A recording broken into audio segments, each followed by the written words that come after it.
Luigi Galvani is known as the forefather of bioelectric magnetics. Although he started out wanting a career in the church, he ended up going to school to study medicine and surgery. He eventually became a professor of anatomy at the University of Bologna, where he conducted extensive research. During that time, he turned the focus of his research to the medical uses of electricity. This field had become popular in the 18th century, and Galvani was at the forefront of the field. The story goes that Galvani was working on a frog in his lab when a static electrical charge carried through a scalpel to the frog, which shocked the frog's leg and made it move like the frog was still alive. This led to the study of how electricity can affect the body and the theory that the body has electrical current of its own. The process of contracting muscles with the use of electrical current was coined galvanism. Galvani believed that the electricity was created within the animal itself, and believed he had found a whole new type of electricity. He called this animal electricity, though the present-day term for this is electrophysiology. Although Galvani gained notoriety from this discovery, there were scientists who opposed his ideas. Alessandro Volta was a physicist who was also interested in the electric capacity of the body.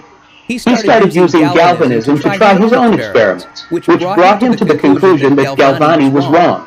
He did not think that the body carried the electrical current. Instead, he thought it was just the electrical current that was responsible.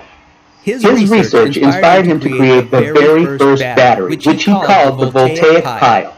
Volta's working battery seemed to disprove Galvani's idea of animal electricity, which made Galvani back away from his work. Mechanistic psychology is the belief that bodies and people can be understood and studied in mechanical terms. For many years, the mind was considered too complex for study. It was thought to be an enigma, like the soul. Surprisingly, Galvani's research started to change this idea. Although Galvani's theory was debated, Galvani still had an unintended influence on the world of psychology. His work on the electrical current in the body led to suggestions that the brain might have this current as well, a concept which became the basis for future work in neurology and neurophysiology and contradicted the ideas of Descartes, which had been accepted up until that point. Galvani's nephew, Giovanni, became a true believer in galvanism. He also used his uncle's theory to put on his own sideshow of sorts. He created a show that used human corpses and electricity to make them look like they were moving. This became a horror show for people to watch, and may have made the original theory look like a circus act instead of a serious study. Luigi Galvani was known as the forefather of bioelectric magnetics. He changed the face of the medical field due to an accident of static electricity and frog legs. He theorized that the frog's legs moved because animals had their own form of electricity. He called this animal electricity. The theory of electricity creating muscle contractions in bodies was coined galvanism, which is now called electrophysiology. His theory was challenged, however, by Alessandro Volta, an Italian physicist who believed that the electricity did not originate in the animal and could be conducted without it. This resulted in the first battery, which Volta called the voltaic pile.